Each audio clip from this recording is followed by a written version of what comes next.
Hello everyone. आज का हमारा टॉपिक है understand the business functions in SCI. Basically अभी तक के लेक्चर्स में हमने एससीआई के बेसिक एलिमेंट्स, चाहे वो ह्यूमन से रिलेटेड हो चाहे वो कंप्यूटर से रिलेटेड हो, उसकी स्टडी किया। हमने डिजाइनिंग के कई सारे पर्सपेक्टिव को समझा।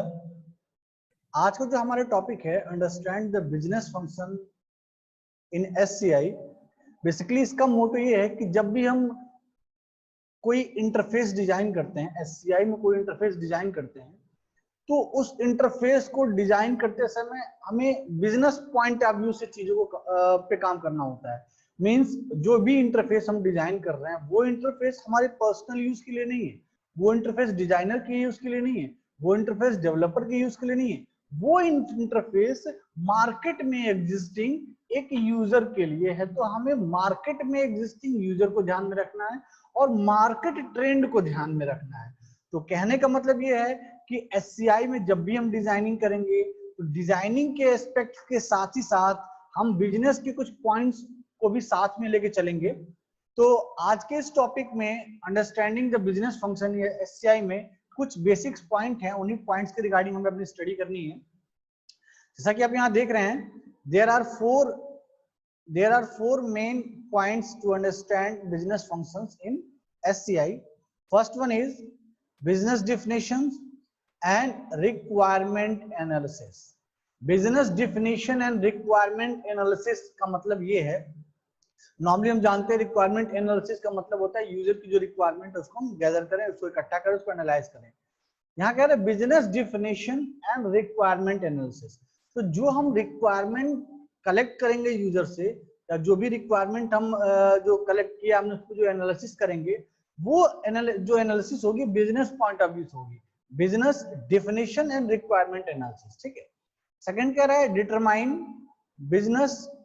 Determine basic business functions. जो बिजनेस के रिगार्डिंग जो बेसिक फंक्शंस है उस पर हमें फोकस करना है। थर्ड कह रहा है डिजाइन स्टैंडर्ड्स और style guidelines. And fourth one system training and documentation. Means जब हम अपनी डिजाइनिंग कंप्लीट कर लें तो उस डिजाइन को कैसे, उस इंटरफेस को कैसे यूज करे यूजर, उसके रिगार्डिंग हम लोग कुछ ट्रेनिंग या कुछ डॉक्यूमेंटेशन या कुछ वीडियो क्लिप दें ताकि वो उसको देख के समझ सके कि हमें इस इंटरफेस को, इस सॉफ्टवेयर को कैसे यूज करना है। तो ये फोर मेन पॉइंट्स हैं जिनको हम यूज करते हैं as a business function in SCI. Means जो भी इंटरफेस हम डिजाइन करते हैं उस इंटरफेस को बिजनेस पॉइंट ऑफ व्यू से हम कैसे डिजाइन करें ताकि हमारे उस इंटरफेस की डिमांड मार्केट में सबसे ज्यादा हो, उसके लिए हमें इन 4 पॉइंट्स पे फोकस करना होता है। अब बेसिकली हम one by one in points पे ब्रीफली फोकस करेंगे। पहला है, देखिए, business definition and requirement analysis. Requirement analysis का मतलब ही है कि जो भी रिक्वायरमेंट है यूजर की, उस रिक्वायरमेंट को हम इकट्ठा करें और उसको एनालाइज करें। ठीक है। और अपने बिजनेस, जो भी हमारे बिजनेस की डेफिनेशन है उसके अकॉर्डिंग उसको मैनेज करें। तो बेसिकली जो रिक्वायरमेंट कलेक्ट करना है और उसको एनालाइज करना है, उसके दो मेथड होते हैं। पहला है डायरेक्ट मेथड, दिस वन, और दूसरा होता है हमारा इनडायरेक्ट मेथड। कहने का मतलब ये है कि बिजनेस फंक्शन इन एससीआई में ये जो पहला पॉइंट है business definition and requirement analysis, इसको एग्जीक्यूट हम दो तरह से करते हैं, एक डायरेक्ट मेथड के थ्रू और एक इनडायरेक्ट मेथड के थ्रू।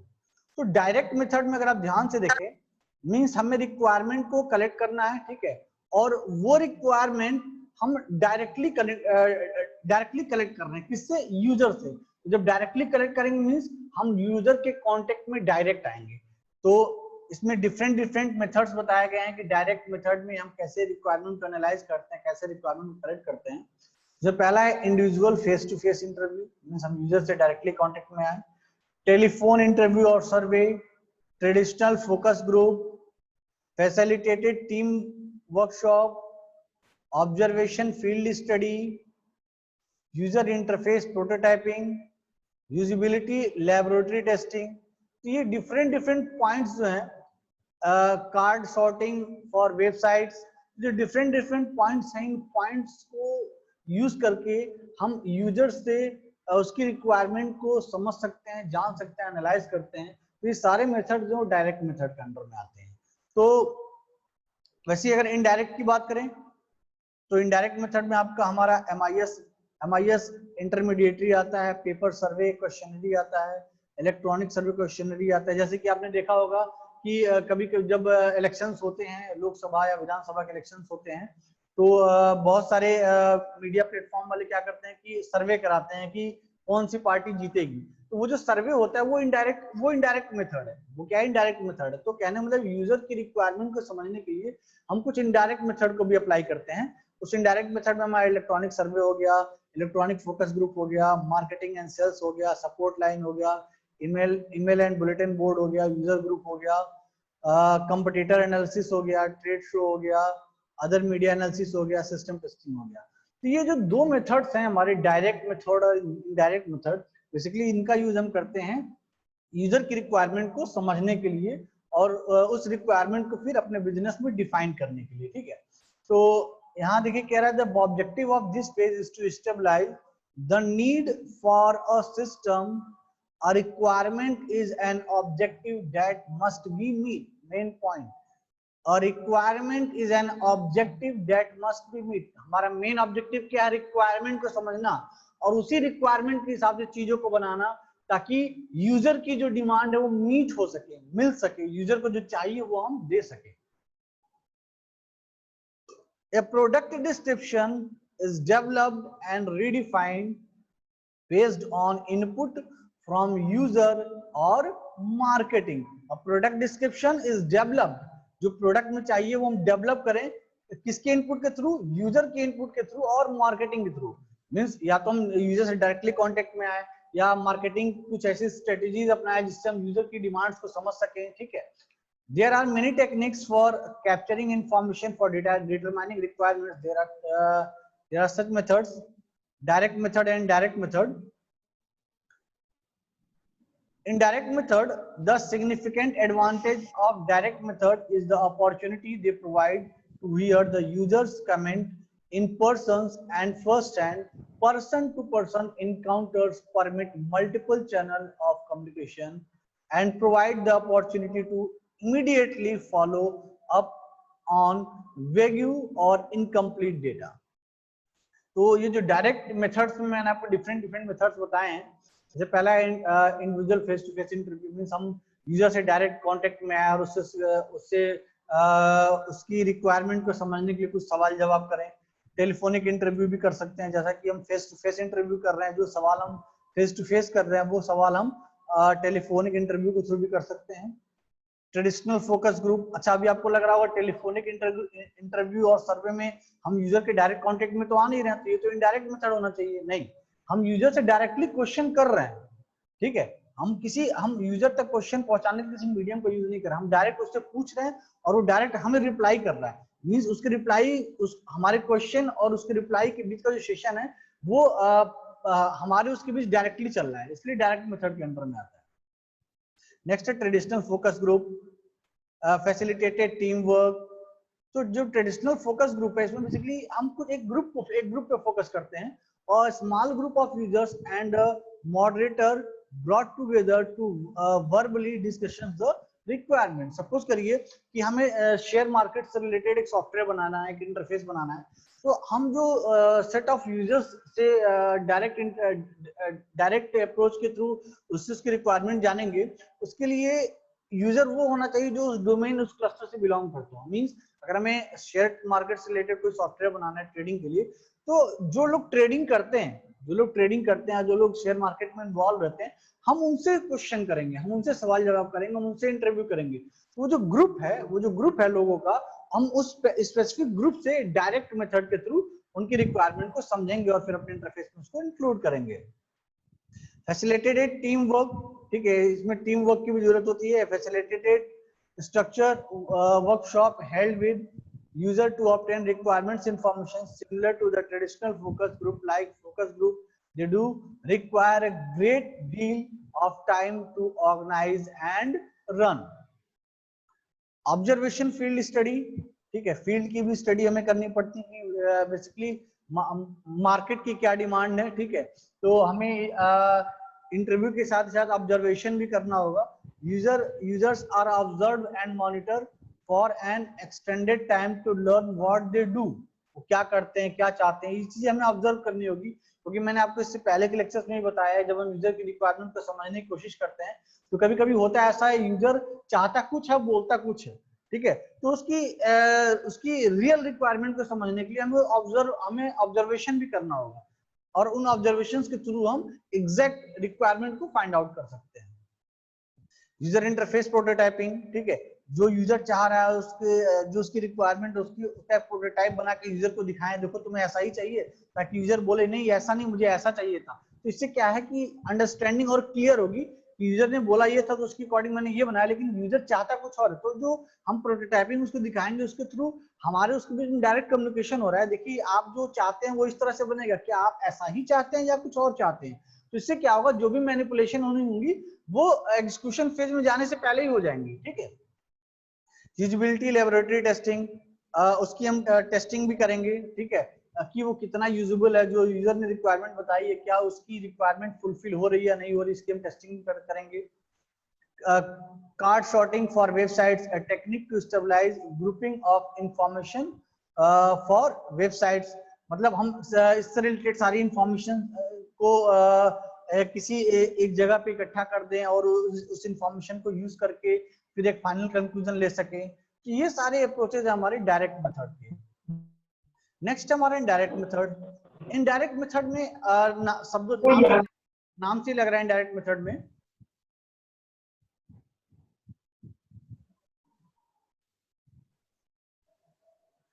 नाम से ही लग रहा है इनडायरेक्ट मेथड में कि हम यूजर के कांटेक्ट में डायरेक्टली नहीं है। यूजर जो ग्रुप ऑफ यूजर्स हैं हमारे इंटरफेस के, वो यूजर्स हमारे डायरेक्ट कांटेक्ट में नहीं है, इनडायरेक्ट वे में है, हमारे कांटेक्ट में है।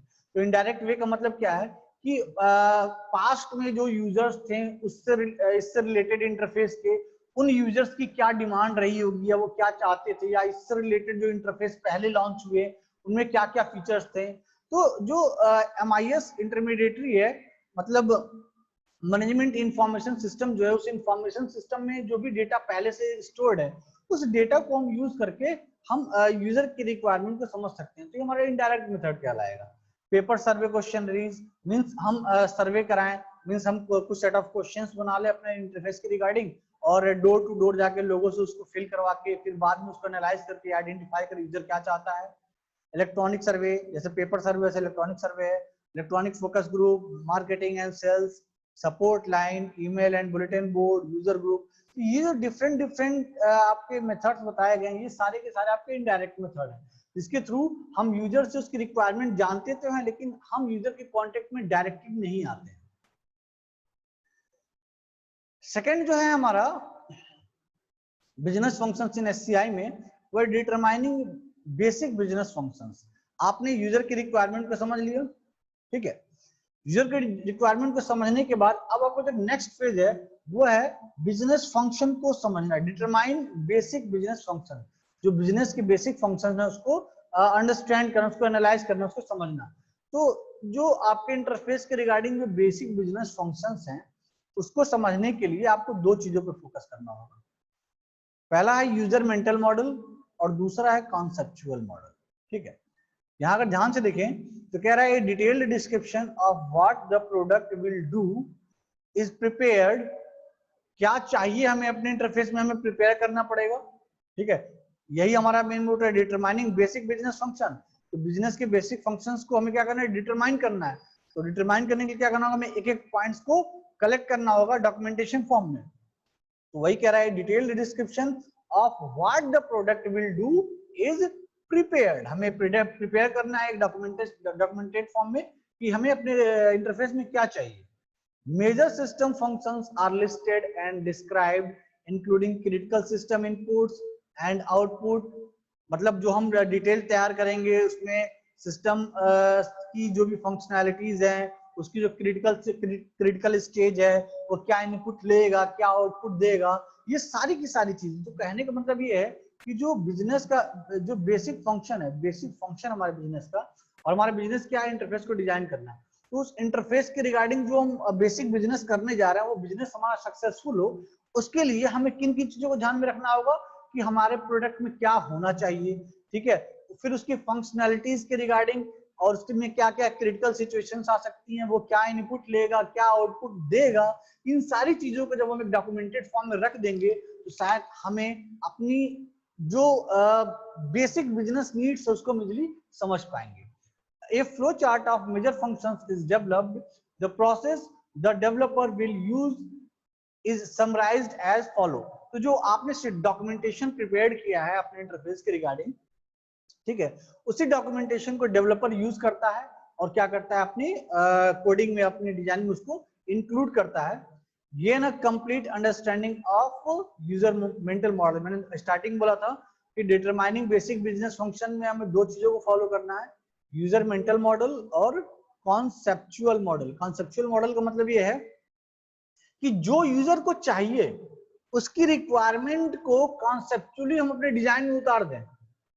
अभी देखिए इंटरफेस अभी डेवलप नहीं हुआ है, इंटरफेस अभी डेवलप नहीं हुआ, अभी डिजाइनिंग फेज में. पहले हमने रिक्वायरमेंट लिया, देन उसकी डिजाइनिंग की, देन उसको इंप्लीमेंट करेंगे. तो अभी जो है हमने पहले फेज में उसकी रिक्वायरमेंट कलेक्ट कर ली. अब उसकी रिक्वायरमेंट जब कलेक्ट कर ली तो हमने जो बिजनेस के बेसिक फंक्शंस थे उन रिक्वायरमेंट्स में से उसको हमने क्या किया, एक्सट्रैक्ट किया. जब एक्सट्रैक्ट किया तो हमें ये पता चला कि बेसिकली यूजर को क्या चाहिए और उसकी रिक्वायरमेंट को फुलफिल करने में क्या क्या क्रिटिकल सिचुएशंस बन सकती हैं, उसकी क्या वर्किंग सिनेरियो होगी, क्या इनपुट लेगा, क्या आउटपुट देगा. तो जब ये सारी चीजें हम डिफाइन कर देंगे तो इन्हीं चीजों को हमें क्या करना होगा, अपने डिजाइन में उतारना होगा. क्योंकि जब तक हम अगर हम जो डिजाइन में चीजें रिफ्लेक्ट कराएंगे वही डेवलपिंग के टाइम में हमारे इंटरफेस में रिफ्लेक्ट होंगी, तो जो चीजें हम डिजाइन में रिफ्लेक्ट करेंगे वही हमारे इंटरफेस में रिफ्लेक्ट होंगी at the time of implementation. तो अगर डिजाइनिंग में मिस्टेक हो जाएगी तो इम्प्लीमेंटेशन में डेफिनेटली मिस्टेक होगी. इसीलिए हम कह रहे हैं develop a conceptual model. Means हमें क्या करना है, जो यूजर की नीड है, जो उसकी रिक्वायरमेंट है, उसका कॉन्सेप्चुअल मॉडल अपने डिजाइनिंग में उतार देना है. उसका कॉन्सेप्चुअल मॉडल क्या करना है, अपने डिजाइन में उतार देना है. तो कॉन्सेप्चुअल मॉडल डिजाइन में उतारते समय यूजर का मेंटल मॉडल भी रीड करेंगे. मतलब यूजर क्या सोचता है, उसकी सोच कैसे है, वो किस माइंडसेट का यूजर है, वो किस तरह से चीजों को आसानी से समझ सकता है. फॉर एग्जांपल अगर सपोज करिए आप कोई लर्निंग ऐप बना रहे हैं, वो लर्निंग ऐप आप LKG UKG या क्लास 1-2 के स्टूडेंट्स के लिए बना रहे हैं, तो आई थिंक वहां पे यूजर मेंटल मॉडल अलग है, क्योंकि वहां बहुत छोटे एज ग्रुप के बच्चों के लिए आप इंटरफेस डिजाइन कर रहे हैं. वहीं अगर आप ग्रेजुएट स्टूडेंट्स के लिए अगर आप कोई लर्निंग ऐप बना रहे हैं तो वहां पे जो यूजर का मेंटल मॉडल है वो कुछ अलग है. तो डिजाइनिंग के टाइम में आपको यूजर का जो मेंटल मॉडल है, उसकी क्या सोच है, कैसे सोचता है, क्या चाहता है, क्या करना चाहता है, उन चीजों को आपको माइंड में रखना होगा at the time of designing, और उसी चीज को आपको कॉन्सेप्चुअली उतार देना है अपनी डिजाइन में. सो gain a complete understanding of user mental model based upon the user's needs and the user's profile. User needs means user क्या चाहता है, और यूजर प्रोफाइल मींस वही जो मैंने बताया. हो सकता है वो एज ग्रुप बहुत छोटा हो, LKG UKG प्लेवे का बच्चा हो, और हो सकता है वो एज ग्रुप बहुत बड़ा हो, ग्रेजुएट्स हो या इंटरमीडिएट के स्टूडेंट्स हो. तो यूजर की प्रोफाइल को समझना बहुत जरूरी है, तभी आप इसके मेंटल मॉडल को समझ पाएंगे. A user task analysis. User जो टास्क परफॉर्म करना चाहता है उसको आपको एनालाइज करना है. ठीक है, तो यूजर अगर लर्निंग करना चाहता है तो आपको लर्निंग से रिलेटेड ऐप बनाना है, लर्निंग से रिलेटेड इंटरफेस बनाना है. तो उस इंटरफेस को बनाते समय उसके टास्क को भी ध्यान में रखना होगा. जो टास्क परफॉर्म कर रहा है वो लोअर एज ग्रुप के बच्चे अपना टास्क परफॉर्म कर रहे हैं, तो उसके लिए आपको बहुत सिंपल लैंग्वेज में, ग्राफिकल फॉर्म में चीजों को समझानी होंगी. समझ में आ रहा है? Next, develop a conceptual model of the system based upon the user's mental model.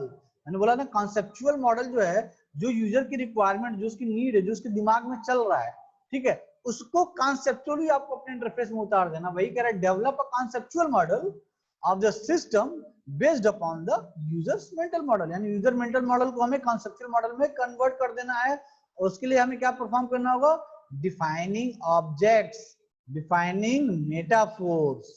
ठीक है. So understanding user's mental model, a goal of task analysis and a goal of understanding the user is to gain a picture of the user's mental model. A mental model is an internal representation of person's current conceptualization and understanding of something. Mental models are gradually developed in order to understand, explain and do something. mental model enable a person to predict the actions necessary to do things if the actions have better forgotten or have not yet been encountered. Same जैसा कि मैंने अभी आपको explain किया user mental model में। अब user mental model में देखिए यहाँ पे जब बताया गया था आपको, जब यूजर मेंटल मॉडल बताया गया था तो दो चीजें मैंने बताई थी कि आपको यूजर की नीड को ध्यान में रखना है और उसके प्रोफाइल को भी ध्यान में रखना है, और दूसरा था यूजर टास्क एनालिसिस, उसके टास्क को भी एनालाइज करना है। तो परफॉर्मिंग अ टास्क एनालिसिस में आपको करना क्या है, बेसिकली आपको concrete objects means things that can be touched, आपको ये फाइंड आउट करना है कि वो क्या चीजें हैं जिस पे हमें सर्टेन ऑपरेशन परफॉर्म करना है, और वो फिजिकल चीज क्या है जिसको हम टच कर सकते हैं, things that can be touch. People who are the objects of sentence, forum or generals, people who are the subject of sentence, and abstract objects means ये जो आपका टास्क है, जो आपका टास्क एनालिसिस करने जा रहे हैं, उस टास्क एनालिसिस के लिए आपको कुछ सर्टेन पॉइंट्स पे फोकस करना होगा, जो कि आपका कंक्रीट ऑब्जेक्ट्स हैं, people who are the objects of sentence, forum of generals, people who are the subject of sentence and abstract object. तो परफॉर्मेंस और टास्क एनालिसिस में अगर देखें तो कह रहा है user activities are preciously described in a task analysis. Task analysis involve breaking down the user's activity to the individual task level. हर एक यूजर, जैसे डिफरेंट हम जिस लर्निंग ऐप जो बना रहे हैं वो लर्निंग ऐप स्टूडेंट्स के लिए है, ठीक है। तो स्टूडेंट्स भी कई तरह के हैं, लोअर एज ग्रुप के हैं, मीडियम एज ग्रुप के हैं, हायर एज ग्रुप के हैं। वही कह रहा था users activity to the individual task level, हर एज ग्रुप के लिए अलग अलग टास्क लेवल हम डिसाइड करेंगे। The goal is to obtain an understanding of why and how people currently do the things that will be automated. Knowing why, stabilizing the major work goals, knowing how provides details of action performed to accomplish these goals.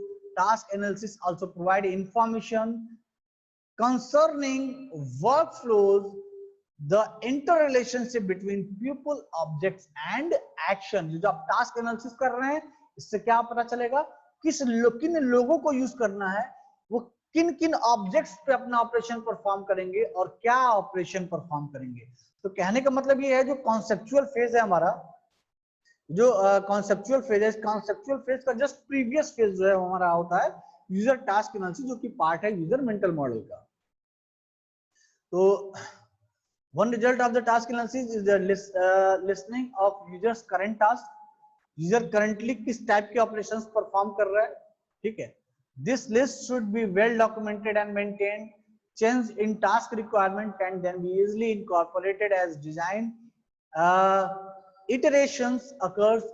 Another result is a list of objects the user see as important of what they do. The object can be sorted into following categories, जैसा कि यहां बताया गया आपको। जो inter relationship है, work flow का जो इंटर रिलेशनशिप है किन किन चीजों के बीच में है, बिटवीन पीपल जिनको यूज करना है, और कुछ सर्टेन ऑब्जेक्ट्स होंगे वहां पे। तो जो पीपल है उन सर्टेन ऑब्जेक्ट पे जो सर्टेन एक्शन परफॉर्म कर रहा है, इन्हीं तीन चीजों पे हमारा जो इंटर रिलेशन है, जो हमारा इंटर रिलेशन है ये इन्हीं तीन चीजों पे टिका हुआ है, ठीक है। हमारा जो इंटर रिलेशन है, जो वर्क फ्लो का इंटर रिलेशन है, वो तीन चीजों पे टिका हुआ, पीपल, ऑब्जेक्ट एंड एक्शन। तो जो सर्टेन ऑब्जेक्ट्स हैं, the object can be sorted in the following categories.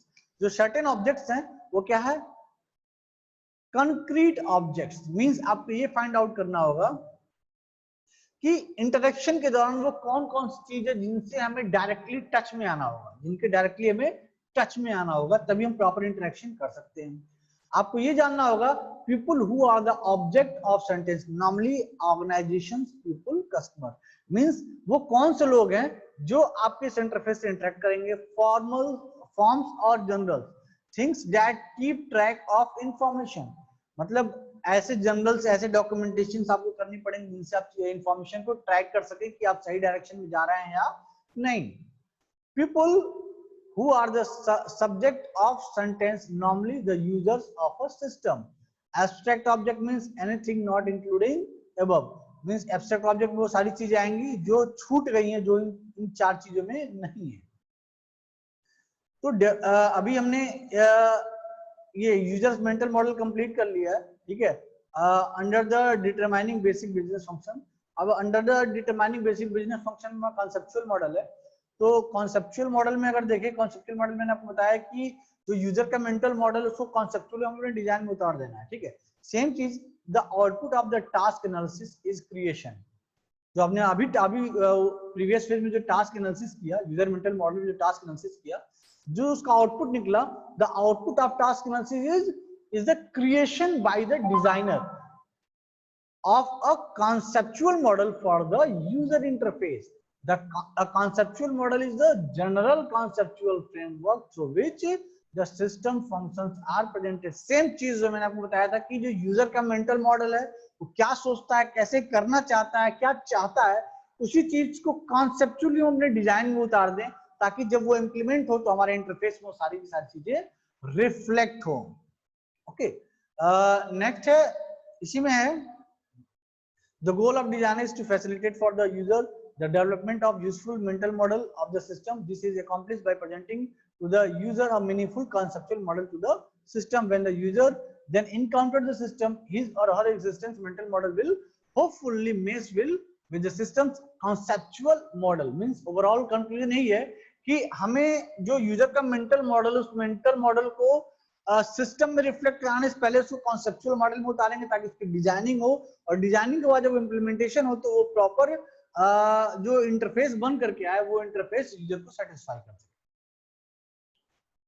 अब अगर कॉन्सेप्चुअल मॉडल की गाइडलाइंस की बात करें कि हमें किन किन गाइडलाइंस को फॉलो करना होता है, तो फर्स्ट हमारा reflect the users mental model not the designer. हमें डिजाइनर की सोच के हिसाब से नहीं चलना है, डिजाइनर कैसा सोच रहा है बनाना ना, ये नहीं करना है, यूजर क्या सोच रहा है हमें वो बनाना है। ये हमारे गाइडलाइंस है किसके, कॉन्सेप्चुअल मॉडल के। मैंने बताया था कॉन्सेप्चुअल मॉडल में हम क्या करते हैं, जो यूजर का मेंटल मॉडल है उसको कॉन्सेप्चुअली अपने डिजाइन में उतार देते हैं। तो डिजाइन में कौन उतारेगा, डिजाइनर।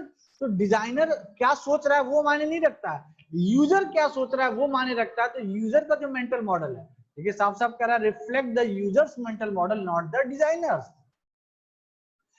ड्रॉ फिजिकल एनालॉजीज और प्रेजेंट मेटाफोर्स। जो भी फिजिकल एनालॉजीज हैं, ठीक है, उनको आप क्या करिए, ड्रॉ करिए ताकि चीजें इजीली रिफ्लेक्ट हो सके। Comply with expectancies, habits, routines and stereotyping. Provide action response capabilities, easily response कर सके। Make invisible part and process of system visible. जो यूजर मेंटल मॉडल को जब कॉन्सेप्चुलाइज कर रहे हैं तो कुछ चीजें ऐसी होंगी जो आपको विजुअली फील नहीं हो रही होंगी, लेकिन डिजाइनिंग के टाइम में आपको इस तरह से डिजाइनिंग करनी है कि उसका जो इनविजुअल पार्ट है वो विजुअल होना चाहिए।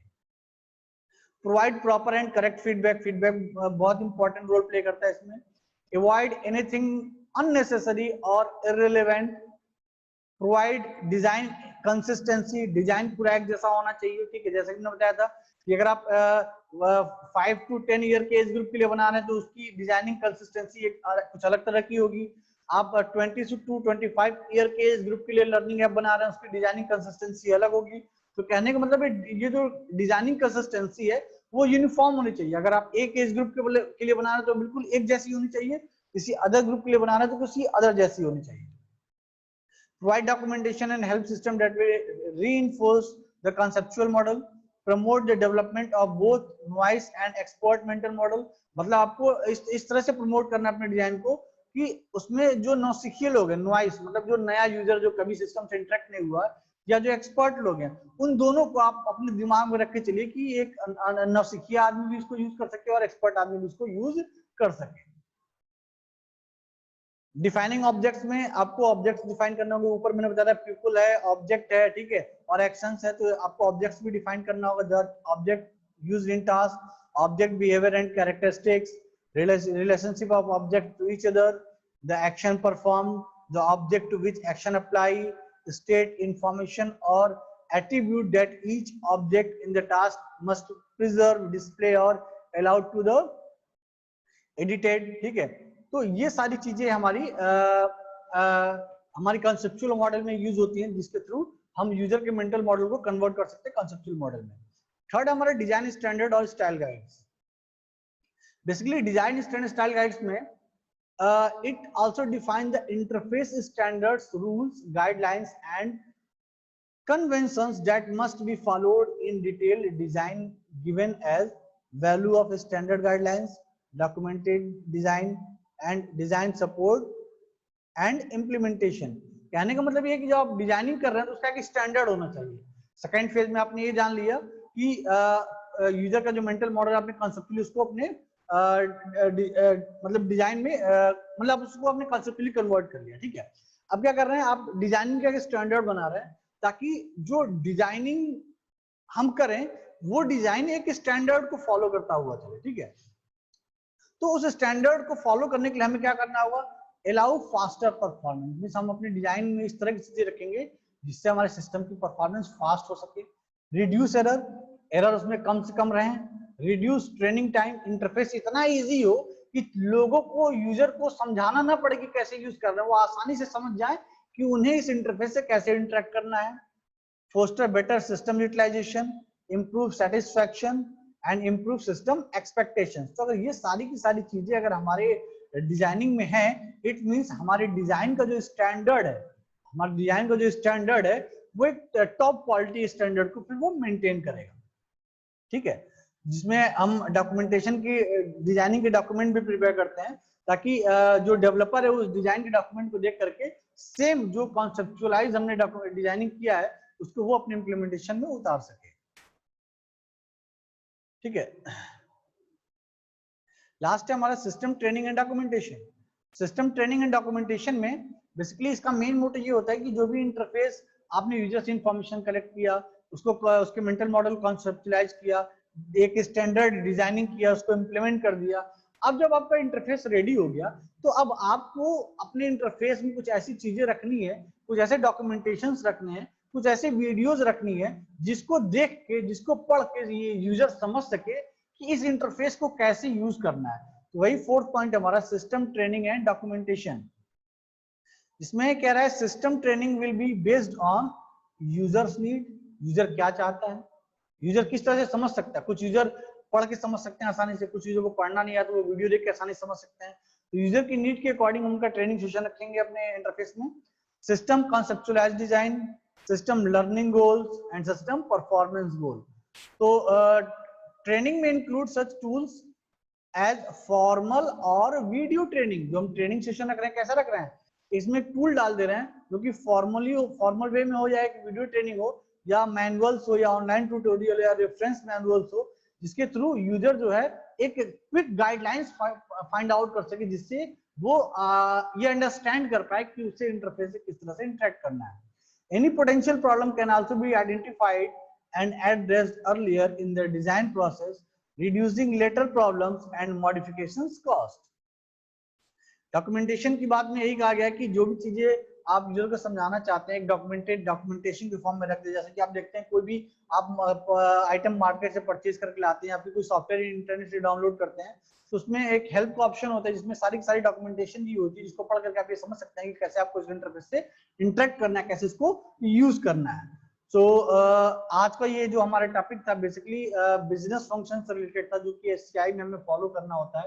यानी जब भी हम कोई इंटरफेस बनाते हैं तो उस इंटरफेस को बनाते समय हमें कुछ बेसिक बिजनेस फंक्शंस को फॉलो करने होते हैं, जिसकी वजह से हम अपने इंटरफेस में यूजर की जो मेंटल मॉडल, उसका जो कॉन्सेप्चुअल अप्रोच है, उसको अगर अपने इंटरफेस में उतार देते हैं तो उसकी डिमांड जो है मार्केट में बढ़ जाएगी। जो अगर मार्केट में डिमांड बढ़ेगी तो हमारे इंटरफेस का बिजनेस बढ़ेगा। तो ये बिजनेस बढ़ाने के लिए हम कुछ बिजनेस फंक्शंस को हम स्टार्टिंग से लेके चलते हैं, चाहे वो यूजर की रिक्वायरमेंट को गैदर करने को लेकर के हो, चाहे उसकी डिजाइनिंग को लेकर के हो, चाहे इम्प्लीमेंटेशन को लेकर के हो, चाहे उसकी ट्रेनिंग सेशन या डॉक्यूमेंटेशन को लेकर के हो। होप सो आपको सबको समझ में आया होगा।